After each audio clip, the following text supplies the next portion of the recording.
In our Spotlight on Business report, cracking down on discrimination in the housing market. Acting Governor Tahesha Way on Monday signed a new law aimed at preventing racial bias in home appraisals by requiring anti-bias training for all real estate appraisers, and it makes the discrimination illegal. Studies have shown homes in Black and brown neighborhoods get undervalued compared to those owned by white homeowners or in communities considered largely white. It's all contributed to the racial wealth gap, not just in New Jersey, but across the country.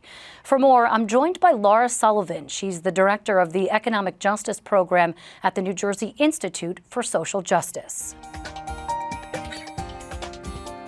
Laura, good to see you. So, of course, this law was signed because research has shown that racial bias can skew appraisals. What role do you see that playing in just the sheer fact that Black and brown residents own less homes in New Jersey and nationally? It's absolutely right. Appraisal discrimination is a major contributor to the disparities in both who owns a home and the value of homes in our state and the nation more broadly. So our research has shown that home ownership contributes to the racial wealth gap. It's actually homeownership is one of the largest contributors to the racial wealth gap because most families in the United States build wealth through homeownership. So here in New Jersey, we have about a 35 percentage point gap between homeownership rates of white families and Black and Latino families. About 3/4 of white families in New Jersey own their homes compared to about 40% of Black and Latino families. So we have this major gap in who owns a home, but we also have gaps in the financial benefits of homeownership.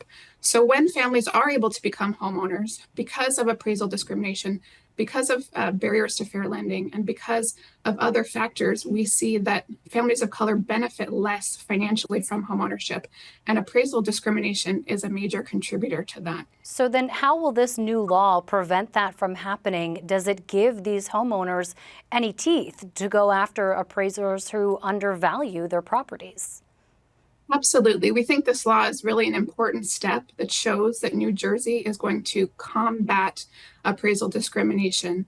In combination with the Attorney General's directive, which was announced in January, New Jersey is taking important steps to combat appraisal discrimination and make sure that this practice ends in our state. Does it bring penalties, Laura? Because, I mean, we've had things like this in the past, which are largely symbolic, right? You know, don't do this. But are there penalties that homeowners can bring upon appraisers and or the companies that they work for?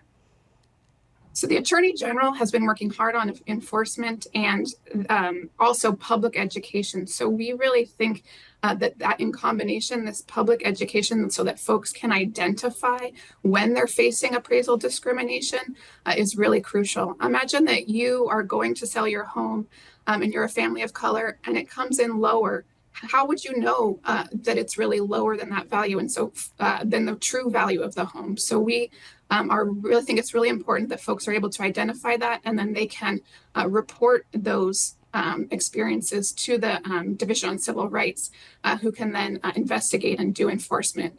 So we think that that's going to be really crucial moving forward, that families know when this happens. In fact, we heard from a realtor just after this law was signed that they actually were pleased to see the passage of this law because they actually advised their clients of color to depersonalize their homes before appraisals to avoid this kind of discrimination. Yeah, it's something that we've certainly heard anecdotally, and to hear it from a realtor. Laura Sullivan is the director of the Economic Justice Program at the New Jersey Institute for Social Justice. Laura, thanks so much. Thanks so much for having me. I appreciate it. Support for the Business Report is provided by Riverview Jazz, presenting the first annual Jersey City Latin Jazz Festival on Saturday, September 14th at Exchange Place Plaza in Jersey City.